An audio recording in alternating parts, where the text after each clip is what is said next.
Hi and welcome back. It's pretty widely agreed that life in Canada can be quite expensive. This of course depends on where you're moving from, but most immigrants find daily expenses such as rent, groceries, car insurance, eating out and childcare to be higher than what they're used to. So today we're going to talk you through some of our top tips for how to save money in Canada. It's true that life here is expensive, but there are so many ways to cut down on these costs, and often you just need a bit of advice or maybe a nudge in the right direction. A new place, and especially a new country, takes time to understand and find your way around. We've been there and done that, found our way in our new country, and now have first-hand experience of life in Canada as newcomers.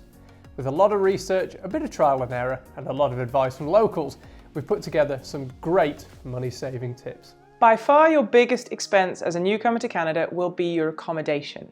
So our top tip number one is not to take the first rental place that you find. The rental market is pretty out of control across most of Canada, especially in the big cities, and you will no doubt be shocked at how expensive it is to rent even the most basic of rooms. But our advice would be to shop around. Use the internet and compare sites like Airbnb, independent rental agencies, and Facebook Marketplace. There can be a huge range of options from renting a shared room in a house or a basement flat to condos to a detached house. A lot of big houses in Canada have finished basement suites with separate entrances, and renting them out is a pretty popular way of people helping to pay their mortgage.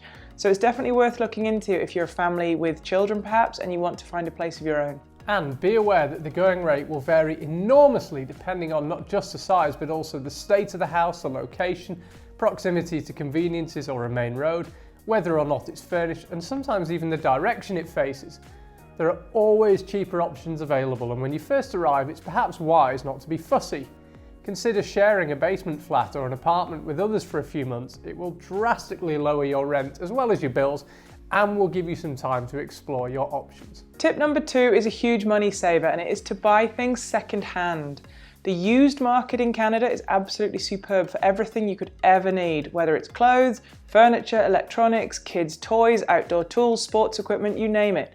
Second-hand stores, or thrift stores as they're called here, are absolutely everywhere. And unlike in other countries where they might just be a jumble of miscellaneous items, the thrift stores here are really well organised and could honestly have everything you will ever need at a fraction of the price that you would pay for it new. The other place to check out is Facebook Marketplace, which is a treasure trove of second-hand items that people are wanting to pass on. You can specify what you're looking for and narrow down your search to your local area. Plus, picking things up from private sellers means you avoid paying the dreaded provincial tax.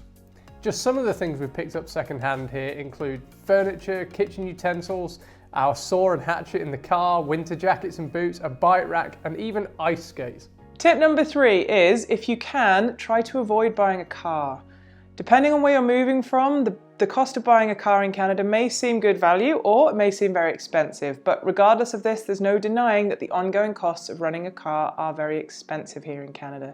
Car insurance can set you back anything from $1,000 to $2,000 a year, and you'll probably find that just everyday driving, like going to work, food shopping, occasional trip at the weekend, will mean you're probably filling your car up with fuel at least once a week, which might cost you another $300 to $400 a month. Most people in Canada would tell you that they couldn't live without a car, and while most of them are probably right, there are ways around having a car, depending on your lifestyle. Public transport in Canada isn't what it could be, but there are still plenty of buses in the towns and cities.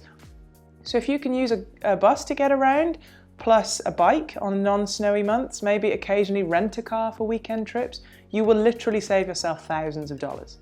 Tip number 4 is to shop around several different grocery stores when you first arrive and find the one which has the cheapest produce for your eating and lifestyle habits.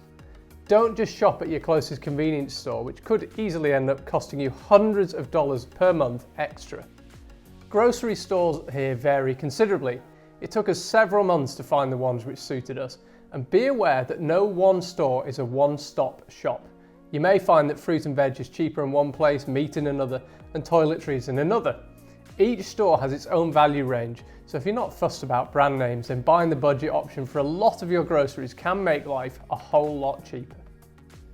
Tip number 5 is a good tip for all shopping trips, and it's to make a list of exactly what you need and only buy what's on your list. It's all too easy to be tempted by items you don't need, especially when you're in a new place and you don't know your way around the supermarket. Having the discipline to only buy what is on your list could literally save you hundreds of dollars a week.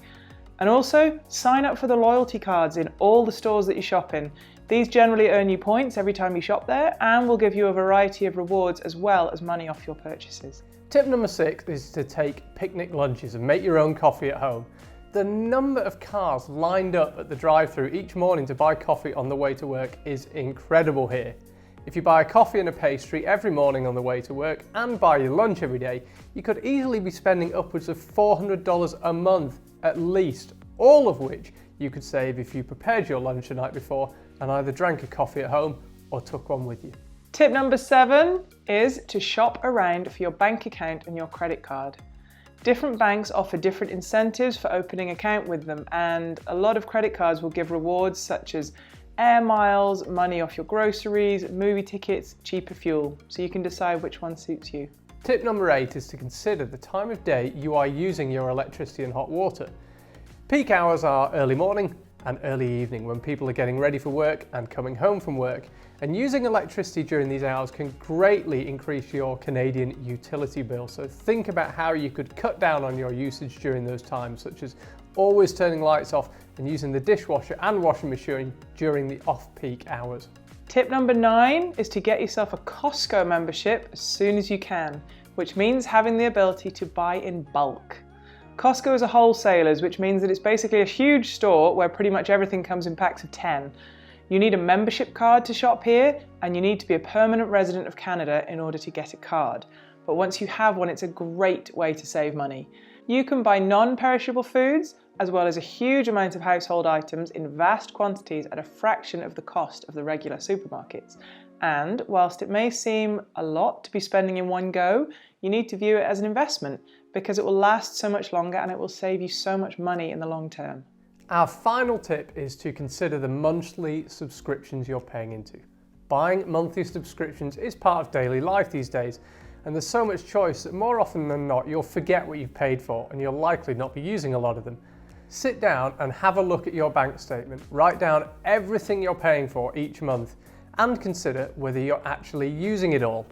For example, if you already have a cable TV subscription, do you need to be paying for both Netflix and Amazon Prime? Okay, we hope we've given you some food for thought. Yes, Canada is an expensive country, but it also has a brilliant second-hand used market, and there are so many ways to save anything from a few dollars here and there to thousands of dollars in a year. Do you have any tips to add to our top 10? Add them in the comments below, hit subscribe, and we'll see you next time.